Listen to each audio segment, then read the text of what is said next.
देखिए, मैं मोल कंसेप्ट को एक्सप्लेन कर रहा हूँ स्पेशली उन स्टूडेंट्स के लिए जो जिनकी लेट एंट्री हुई है या जिनको मोल समझने में थोड़ी तकलीफ़ हो रही है। देखिए, ये नोट्स जो है मैंने किसी स्टूडेंट्स के नोटबुक को स्कैन किया हुआ है और इससे पहले इसमें जो कुछ भी लिखा है उसमें इससे पहले आपको एक दो चीज़ें जाननी चाहिए। वो क्या है? आप इसमें एटॉमिक नंबर,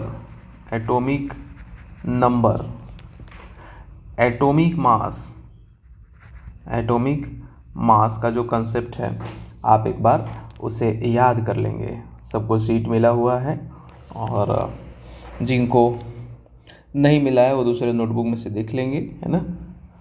उसके बाद जो है आप किसी मॉलिक्यूल का मास कैसे बताते हैं। लाइक CO2 का मान लीजिए कि आपको मास बताना है तो कार्बन का मास 12 प्लस ऑक्सीजन का मास 8 इंटू 2 कितना आपको 44 हो जाता है। इस तरह से मैंने बहुत सारे कंपाउंड्स का मास फाइंड करना आपको सिखाया हुआ है।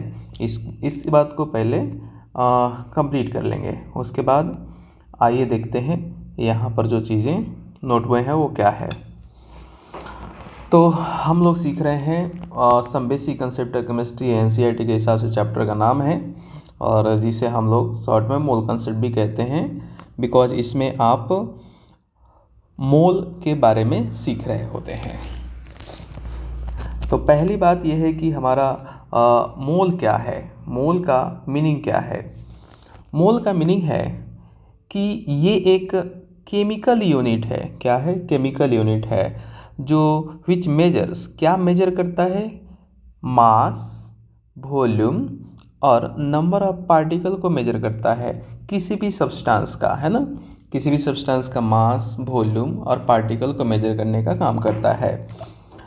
अच्छा, आगे बढ़ने से पहले हम एक बात और समझ लेंगे कि मोल के कुछ डिफरेंट नेम्स भी हैं। आप मोल को अलग अलग नाम से भी बुला सकते हैं। लाइक ग्राम एटम, अगर आप एटम के लिए मोल कहना चाहते हो तो आप सिर्फ ग्राम एटम भी कह सकते हो।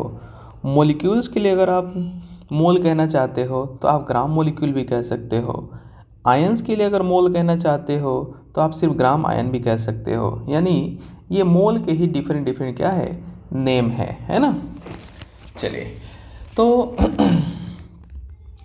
आपने समझा कि मोल के डिफरेंट नेम क्या है और मोल का मीनिंग क्या है।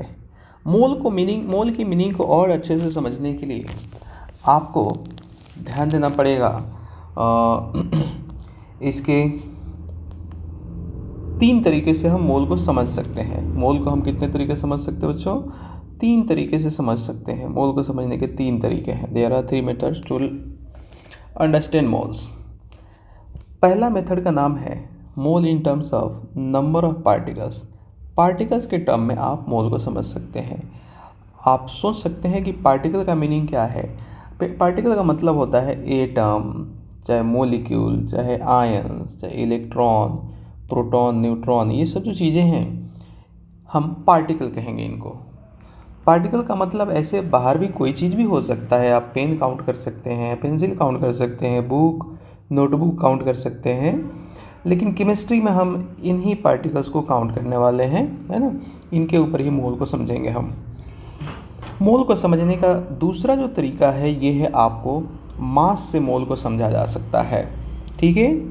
और मोल को समझने का तीसरा जो मेथड है वो है वॉल्यूम। लेकिन ये वॉल्यूम वाला जो तरीका है ना, ये सिर्फ गैस के लिए अप्लाई होता है ना। किसके लिए अप्लाई होता है? सिर्फ गैस के लिए अप्लाई होता है। ये मेथड को आप बाकी सॉलिड और लिक्विड के लिए यूज नहीं कर सकते हैं, है ना। ये थोड़ा स्पेशल है। बाकी ये दोनों मेथड को आप किसी के लिए भी यूज कर सकते हैं। चलिए, सॉलिड, लिक्विड, गैस तीनों के लिए भी। आइए आगे बढ़ते हैं हम लोग। अब आप समझने जा रहे हैं कि पहला केस में जो है मोल का मीनिंग क्या है। हम समझेंगे mole in terms of number of particles. Particles के टर्म में पहला जो चीज़ है हम क्या समझने जा रहे हैं, पार्टिकल के टर्म में मोल का मीनिंग क्या है। देखिए, बहुत ही सिंपल तरीका है समझने का कि कोई भी पार्टिकल आप इतना अगर कलेक्ट कर लेते हैं, कोई भी पार्टिकल अगर आप इतना कलेक्ट कर लें, देखिए कितना बड़ा नंबर है, इतने पार्टिकल्स अगर आप कलेक्ट कर लेते हैं तो उसे क्या कहेंगे? एक मोल कहेंगे, है ना? क्या कहेंगे बच्चों? एक मोल कहेंगे। अब आप यहाँ पे देख सकते हैं डेफिनेशन मैंने कैसे बनाया है कि the collection of this number of particles of any substance is known as what? 1 mole. कोई भी पार्टिकल का अगर आप इतना सब्सटेंस लेते हैं तो उसे क्या कहेंगे बच्चों? 1 मोल कहेंगे, है ना? 1 मोल कहेंगे। आइए आगे बढ़ते हैं। ये जो पार्टिकल का नंबर है ना, इस नंबर को आप एवोगैड्रो नंबर भी कहते हो, जिसको आप सिंबल से Na की तरह शो करते हो, ठीक है? और ये नंबर कितना है? 6.022 10⁻23। कभी कभी आप कंफर्टेबिलिटी के हिसाब से ऐसा भी लिख सकते हैं 6 × 10⁻23। ज़रूरत पड़ने पर आप इसे ऐसा भी यूज कर लेंगे, उससे कोई दिक्कत नहीं है ना जी? कोई दिक्कत नहीं है, समझिए। आप देखिए मैं इसके लिए एग्जांपल देता हूँ कि मोल का जो आपने मीनिंग समझा है, मोल का पहला मीनिंग जो आपने समझा है वो क्या है। हमने ये कहा कि आप अगर इतना पार्टिकल लेते हैं किसी भी सब्सटेंस का तो उसे 1 मोल कहा जाएगा। चाहे आप कुछ भी ले लो, आपने यहाँ सोडियम का आइटम ले लिया, यहाँ पे कैल्शियम कार्बोनेट का मॉलिक्यूल ले लिया, इतने पार्टिकल अगर लेते हैं तो उसे 1 मोल कहा जाएगा, है ना? चाहे आपने 1 मोल क्लोरीन आयन लिया तो भी इतने ही पार्टिकल होंगे, है ना? चाहे आप कुछ भी ले लो, मैंने यहाँ एग्जांपल ऐसे मैंने कह दिया कि 1 मोल अगर बैल भी लेना चाहते हो आप तो कितने बैल लोगे? इतने बैल लोगे, है ना? और मान लो कि 1 मोल रुपये लेना चाहते हो तो रुपीज़ कितने होंगे आपको? इतने ही रुपीज़ होंगे। कहने का मतलब है कि ये नंबर जहाँ भी दिखाई दे उसे आप 1 मोल कहेंगे चुपचाप, है ना जी? क्या कहेंगे बच्चों? 1 मोल कहेंगे। ये नंबर कहीं भी दिखाई दे उसे क्या कहेंगे? 1 मोल कहेंगे, ठीक है? तो इसलिए मैं फॉर्मूले बना देता हूँ। मोल निकालने का फॉर्मूला क्या है? मोल निकालने का फॉर्मूला देखिए, मोल निकालने का सबसे बेसिक फॉर्मूला ये हो जाएगा कि आप जो भी गिवन पार्टिकल है ना, गिवन पार्टिकल जो भी है उसे क्या कर दीजिए? इसी एवोगैड्रो नंबर से डिवाइड कर दीजिए, है ना? जिसे आप सिंबॉलिकली, इसी फॉर्मूले को आप सिंबॉलिकली कैसे लिखेंगे? n = capital N upon Na, है ना? जिसमें स्मॉल n का मीनिंग क्या है? स्मॉल n का मीनिंग है कि मोल क्या है? ये पार्टिकल है और ये एवोगैड्रो नंबर है, ठीक है? और यहाँ पर इसने ऐसा गलती से लिखा है, यहाँ पे आप डबल एरो बना सकते हैं। और मैंने यहाँ पे ये बताने की कोशिश किया है कि अगर आप नंबर ऑफ़ पार्टिकल बताना चाहते हैं, है ना जी? अगर आप नंबर ऑफ़ पार्टिकल बताना चाहते हैं तो कैसे निकालोगे? इन दोनों का क्रॉस मल्टीप्लिकेशन कर दो, है ना? इन दोनों का क्या कर दो? आप क्रॉस मल्टीप्लिकेशन कर दो। तो क्रॉस मल्टीप्लाई करने से आपको क्या मिल सकता है? मोल मिल सकता है, सॉरी नंबर ऑफ़ पार्टिकल मिल सकता है, मैंने यहाँ पे बताया है।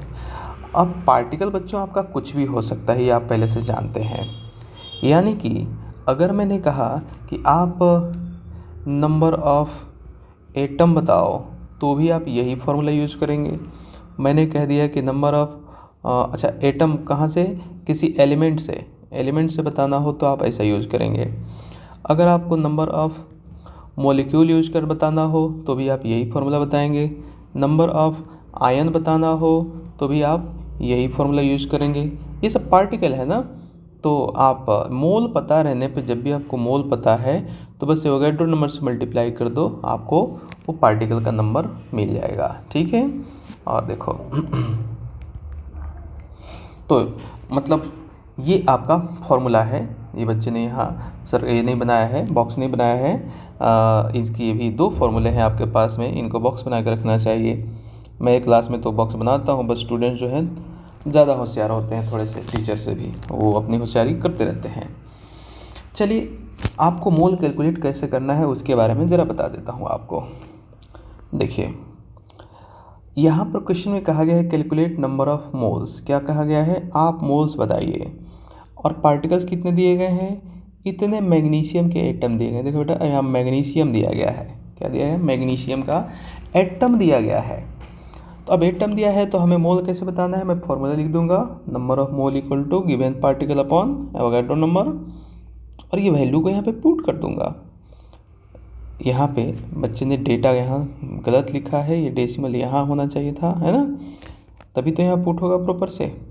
अब देखो यहाँ डेटा सही पुट किया हुआ है तो कैंसिल होगा, ये तो कैंसिल हो गया, और यहाँ ये और ये दोनों में क्या है, डेसिमल का डिफरेंस है ना। यहाँ पे डेसिमल आपका यहाँ पर है और यहाँ पे डेसिमल है, तो ऊपर वाला 10 टाइम्स में कैंसिल होने वाला, कितना में, 10 टाइम्स में। तो आपको यहाँ मिला कितना, 10 मोल्स ऑफ मैग्नीशियम मिला है, कुछ भी लिखते बच्चे, 10 मोल मैग्नीशियम, है ना, 10 मोल मैग्नीशियम मिला हुआ है, वो तो 10 मिलीग्राम जैसा लगने लगेगा। ओके, एक और क्वेश्चन मैंने दिया है, ये क्वेश्चन है आपको कि इतना एटम आपको दिया है, किसका, ऑक्सीजन का एटम दिया है। अब इतने ऑक्सीजन के एटम को आप किस तरीके से मोल बताएंगे। मोल बताने के लिए बहुत सिंपल तरीका है कि जो भी नंबर दिया था उसे यहाँ रख दो और किससे डिवाइड कर दो, एवोगाड्रो नंबर से क्या कर दो, डिवाइड कर दो। जब आप एवोगाड्रो नंबर से डिवाइड कर रहे हो तो देखो क्या मिलता है, ये 6 2 जा 12 नज़र आ रहा है, 6 2 जा 12 है ना, तो ये यहाँ 2 हो गया, और ये 23 है नीचे और ऊपर कितना 25 है, तो 25 में से 23 गया तो कितना हो जाएगा आपको, 2 हो जाएगा, वही 10 की पावर में 2 हो जाएगा, है ना। तो इसलिए मैंने क्या लिख दिया, 2 × 10⁻², जिसे आप 200। तो इसी तरीके से मैंने आगे भी प्रश्न दिए हुए हैं, और ये प्रश्न है आपको अब इतना पार्टिकल दिया है, बच्चे ने पार्टिकल नहीं लिखा है, मैंने क्लास में क्या पार्टिकल लिखा है, कुछ भी पार्टिकल लिखा होगा, मोल बताना है आपको, तो मोल बताने के लिए आपको पार्टिकल कोई भी हो उससे कोई दिक्कत नहीं है। अब बस आप ये कैलकुलेशन कर लो, जो भी दिया है उसे ऊपर रखो और आपको एवोगाड्रो नंबर को नीचे रख देना है, एवोगाड्रो नंबर को क्या कर देना है, नीचे रख देना है, और डिवाइड कीजिए। ये 3 2 जा 6 है ना, 2 टाइम्स में कैंसिल हो तो रहा है, अब 2 टाइम्स मल्टीप्लाई करके देखो, और ऊपर ये 23 है, ऊपर 26 है, तो 3 बच जाएगा, ऊपर कैंसिल होगा तो ऊपर कितना हो जाएगा, 3 बच जाएगा, तो ये 1/2 हो गया, नीचे 2, 1/2 हो गया, और ये 10⁻³ हो गया। तो ये हो गया आपका मोल। इस तरीके से आप क्या कर सकते हैं, किसी का भी मोल बता सकते हैं। तो सिमिलर तरीके से मैंने आपको यहाँ पे ये एटम दिया, ऑक्सीजन के एटम दिए हैं, मीथेन के मॉलिक्यूल दिए हैं, और इसके मॉलिक्यूल दिए हैं CO2 के, और यहाँ क्लोरीन के आयंस दिए हैं। आयंस दिया हो, मॉलिक्यूल दिया हो, डजंट मैटर, पार्टिकल है ना, तो आप बस इसी नंबर से क्या करो, हमेशा डिवाइड करो, आपको मोल मिल जाएगा। अभी भी बहुत सारे बच्चे जो हैं ये पार्टिकल देने के बाद सोचते रहते हैं कि मोल कैसे निकालें, वो कंफ्यूज रहते हैं हमेशा ही, है ना, जबकि ये होना नहीं चाहिए। इतना डिटेल में बताया है कि जब भी पार्टिकल दिखाई दे आप एवोगाड्रो नंबर से ही डिवाइड करोगे। तो चलो, ये क्वेश्चंस आपको खुद करने हैं, आप पॉज करके वीडियो क्वेश्चन नोट कर सकते हैं और खुद से सॉल्व करेंगे। चलिए मैं आगे बढ़ता हूँ।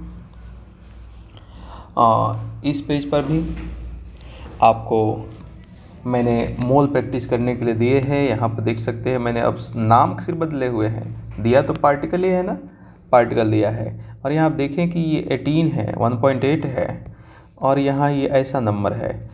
डिवीज़न देखने में मुश्किल लगता है, लेकिन क्या होगा अगर मैं इस बात को थोड़ा सा इग्नोर कर दूँ यहाँ से यहाँ तक, क्योंकि डेसिमल पे जो नंबर है वो बहुत छोटा है, तो अब मुझे डिवाइड करने के लिए क्या हो गया, ये आसान हो गया, 6 का 18, और डेसिमल को यहाँ रख दिया, है ना, तो 0.3 हो जाएगा, और ये ऐसे कैंसिल हो जाएगा, ये दोनों ऐसे कैंसिल हो गया, और ये स्टूडेंट ने शायद अपने मन से ऐसे किया हुआ है, और ये क्यों किया है वही जाने, है ना। यहाँ ये हमने जो आंसर कर दिया 0.3, यही मोल सही है। आंसर यहाँ उसने भी सही लिखा है, बट ऊपर कुछ गलत किया है। ठीक है, अब दूसरे तरीके से मैं पूछ रहा हूँ आपसे, क्वेश्चन पूछने का तरीका मैं बदल रहा हूँ। मैंने पूछा नंबर ऑफ़ एटम बताओ, और आपको मोल दे दिया है। दूसरा फार्मूला नंबर ऑफ़ एटम बताने के लिए, तो मोल इंटू एवोगाड्रो नंबर, आपको मैंने एलिमेंट दिया है तो आप डायरेक्टली बता सकते हो। अब इसके आगे वाले क्वेश्चन में जो है मैं आपसे पूछ रहा हूँ मॉलिक्यूल बताओ, मोल दिया है, सेम ही फार्मूला लगेगा, मोल इंटू एवोगैड्रो नंबर, है ना। और आगे मोल दे करके आयन पूछा है, सेम ही फॉर्मूला लगेगा, मोल इंटू एवोगैड्रो नंबर। देखिए यहाँ पर यही यूज हुआ है, 5 मोल इंटू 30 एवोगैड्रो नंबर। तो आप इस तरीके से मोल भी बता सकते हो और एटम मोलिक्यूल आयन भी बता सकते हो, ठीक है। अब देखिए देखते हैं अगले पेज पे क्या है। और यहाँ भी कुछ क्वेश्चन ही दिए गए हैं। अब आप इन सारे क्वेश्चन का क्या कर सकते हैं, प्रैक्टिस कर सकते हैं। और इसमें जो है ये क्वेश्चन थोड़ा सा अलग तरीके से दिया गया है, बस वर्डिंग दी गई है कि आपको नंबर ऑफ मोल्स CO2 इतने में फाइंड करना है। और क्या कहा गया है, and number of moles present in it 5 mole, number of moles present in it 5 मोल।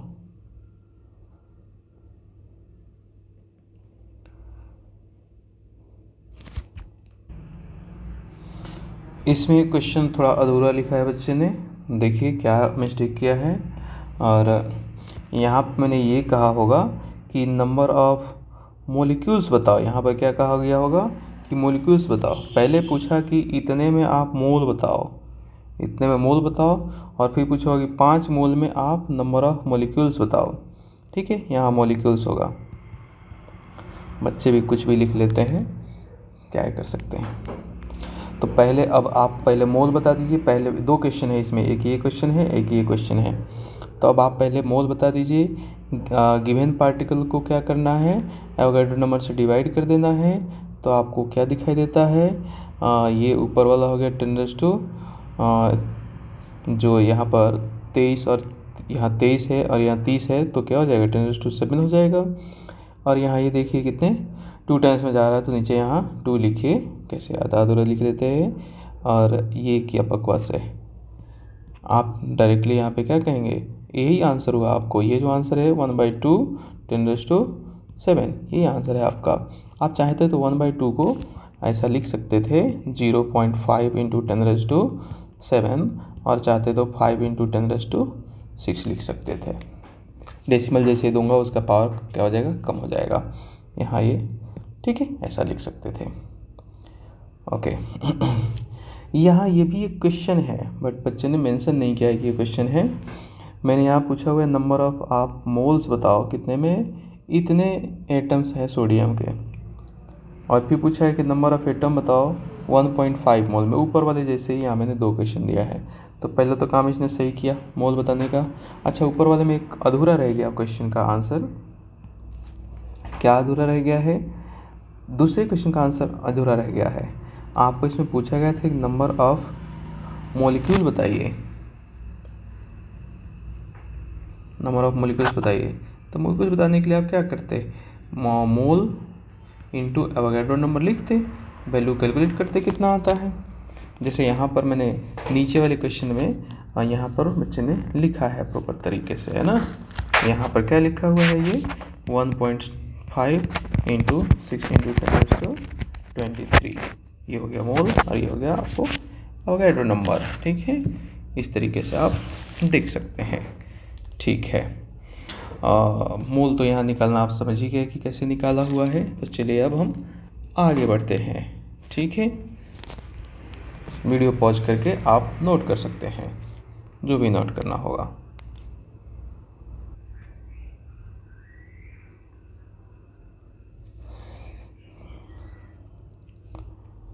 तो अगले पेज पर भी एक आपको क्वेश्चन दिखाई दे रहा है। बच्चे क्वेश्चन की क्वेश्चन लिखना भी नहीं दे समझते हैं। देखिए यहाँ भी सेम ही क्वेश्चन पूछा हुआ है। मैंने नंबर ऑफ मोल्स पूछा हुआ है इतने मोल क्लोराइड आयंस में, और फिर आपको नंबर ऑफ क्लोराइड आयन पूछा हुआ है इतने मोल में। प्रीवियस जैसा ही है, सेम टू सेम 2 स्टेप है, आप समझ सकते हैं। मोल निकालने के अब दूसरे मेथड पे हम चलते हैं। मोल निकालने का दूसरा मेथड है अपना mole in terms of mass, the most important method, सबसे इम्पॉर्टेंट मेथड है ना मोल निकालने के लिए। और इसके लिए आपको मोलर मास निकालते आना ज़रूरी है ना। मोलर मास निकालते आना ज़रूरी है। आपको मैंने कई बार कहा है कि मॉलिक्यूल्स को देखिए और उसमें जो जो आपको एटम दिखाई दे रहे हैं उनके क्या कीजिए, आप मोल्स निकालने की कोशिश, मोलर मास निकालने की कोशिश कीजिए। जैसे कि CH4 में आपको निकालना है कार्बन 12, हाइड्रोजन 4, 12 4 16 ग्राम हो गया मोलर मास मीथेन का। CO2 वाला एग्जाम्पल बार बार देता हूँ, ये भी ले लेता हूँ। कैल्शियम कार्बोनेट जो है एक हो जाएगा, कैल्शियम का 40 हो जाएगा, कार्बन का 12 हो जाएगा और ऑक्सीजन का 16 3 48 48 हो जाएगा, टोटल 100 हो जाएगा। इस तरीके से आप मोलर मास बता सकते हैं। इसकी इम्पोर्टेंस है यहाँ पे। आइए समझिए, अगर आप मास के टर्म में मोल बताना चाहते हैं, एक नंबर के टर्म में तो आपको समझ गया कि इतने नंबर ऑफ पार्टिकल को क्या कहते हैं, आप एक मोल कहते हैं। अब मैं कह रहा हूँ कि इतने नंबर ऑफ पार्टिकल के मास को आप एक मोल कहते हैं। किसी भी सब्सटेंस का अगर आप इतना पार्टिकल लेते हैं और उसका मास देखते हैं तो उस मास का क्या नाम दोगे आप, एक मोल नाम देंगे। उसका क्या नाम देने वाले हम, एक मोल कहने वाले हैं। इतने पार्टिकल की मास को आप मोलर मास कहते हैं, 1 मोल कहते हैं और उसको ही मोलर मास कहते हैं। यहाँ पर मैंने मेंशन किया हुआ है कि इसमें मेंशन है कि 1 मोल जो होता है, 1 मोल को ही आप मोलर मास भी कहते हो या 1 मोल को ही आप इतने पार्टिकल भी कहते हो। ठीक है जी। मोलर मास तो अभी आपने समझ लिया, यहाँ पे निकालना सिखाया आपको। देखिए तो इस तरीके से इसमें आइए एग्जाम्पल से समझते हैं कि 1 मोल का मीनिंग क्या है। 1 मोल का मीनिंग जो है यहाँ पर सोडियम एटम के लिए बताया है कि 1 मोल सोडियम का एटम का मतलब उसके मोलर मास के बराबर होगा। और 23 ग्राम का मतलब आप ये भी समझेंगे कि इतने सोडियम के एटम होंगे उतने में। या 1 मोल मैग्नीशियम के एटम के बारे में कहूँ तो इतना ग्राम मैग्नीशियम होगा और इतना मैग्नीशियम के एटम्स होंगे उतने में। यानी कि 23-24 ग्राम को ही आप इतने एटम्स कह सकते हो। ठीक है, मास के टर्म में और मॉलिक्यूल के टर्म में दोनों ही समझा रहा हूँ आपको। इतने मोल, अब मीथेन अगर ले लिया आपने 1 मोल मीथेन तो 16 ग्राम का होगा, पार्टिकल उतने ही होंगे। 1 मोल अगर आपने ये कंपाउंड ले लिया मेथनॉल तो आपको 32 ग्राम होगा, लेकिन मॉलिक्यूल आपके इतने ही होंगे। ठीक है जी। तो 1 मोल का मतलब आपने समझा कि मास के टर्म में सबका मास अलग अलग आएगा, नंबर ऑफ पार्टिकल सबके लिए क्या होगा, सेम ही होगा। ठीक है जी। चलिए तो अब हम आगे बढ़ते हैं कि अब आप मोल कैसे कैलकुलेट करेंगे। मोल कैलकुलेट करने का ये सिंपल मेथड जो है given mass upon molar mass होता है। ठीक है, given mass upon molar mass होता है, जिसको हम इस तरीके से बॉक्स में बना के क्यों नहीं रखते हैं। ये है फॉर्मूला आपका, सिम्बॉलिकली इसी चीज़ को सिम्बॉलिकली आपने ऐसे यूज़ किया है। अगर आप वेट बताना चाहते हो, देखो अगर आप वेट बताना चाहते हो, मास बताना चाहते हो तो आप मोल को क्या कर दोगे, मोलर मास से मल्टीप्लाई कर दोगे। मोलर मास से आप मल्टीप्लाई कर दोगे। ठीक है, मोलर मास से मल्टीप्लाई कर दोगे। यही फार्मूला है N/M। चलिए तो ये हुआ मोल का बेसिक फार्मूला। और आप पॉज करके नोट करना हो तो नोट कर सकते हैं। देखिए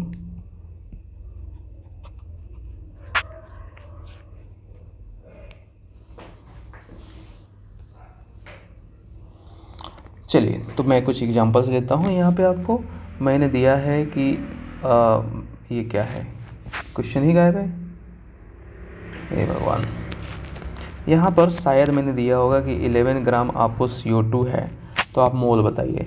तो मोल निकालने के लिए क्या करेंगे, आपने गिवन मास को 11 ग्राम को आपने क्या कर दिया, उसके मोलर मास से डिवाइड कर दिया। CO2 का मोलर मास कितना होता है, 44 होता है, तो कितना आया मोल, 1/4 मोल आ गया। अब मैंने अगर वेट पूछ दिया आपसे 2 मोल का, तो वेट बताने का क्या तरीका है, मोल को मोलर मास से मल्टीप्लाई कर दो। 2 मोल है और ऑक्सीजन का मोलर मास कितना, 32, तो मास कितना हो गया 2 मोल का, 64 ग्राम हो गया। ठीक है। चलिए तो अब मोल निकालने के लिए मैंने यहाँ पे बहुत सारे क्वेश्चन दिए हैं, आप यहाँ पे प्रैक्टिस करेंगे। जैसे कि आपको पहले क्वेश्चन में मोल निकालना है तो क्या करेंगे, गिवन मास को मोलर मास से डिवाइड कर देंगे। H2 का मोलर मास कितना, 2 होता है, आपने 2 से क्या कर दिया, डिवाइड कर दिया। ठीक है। ओके, सिमिलरली आप नीचे के मोल्स क्या कर सकते हैं, फाइंड कर सकते हैं। देखिए और कहाँ तक क्वेश्चन है, ये भी आपका एक क्वेश्चन है, आप वीडियो पॉज करके इन क्वेश्चन को भी कर सकते हैं, ठीक है। नीचे सॉल्यूशन लिखा है बच्चे ने। आगे भी आपको बहुत सारे क्वेश्चन हैं, वीडियो पॉज करके इन क्वेश्चंस को भी आप नोट कर लेंगे और ट्राई करेंगे सॉल्व करने का, ठीक है। तो ये वीडियो को और लंबा नहीं करते हैं, यहीं पे छोड़ते हैं और इसके आगे जो है नेक्स्ट वीडियो में आपको बताएंगे कि इसके आगे का मैं दूसरे वीडियो में एक्सप्लेन कर दूंगा। ओके, चलिए।